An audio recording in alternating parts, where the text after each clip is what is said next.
Hi, welcome to HardReset.Info channel, dear viewers. In front of me LG Q70 device, and now I'm gonna show you how to bypass screen lock protection on this device.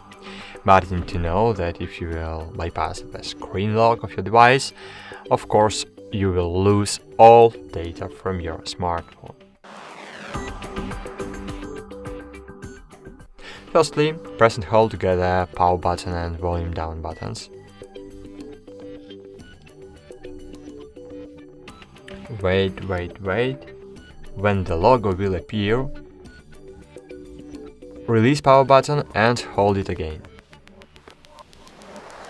Great, we are in the factory reset menu. So now scroll down, click yes, and click on the power button. Then scroll down again and confirm your action. And now just wait until your device reboots. Okay, that's it. Thanks for watching. Like this video, subscribe to our channel, and bye. See you.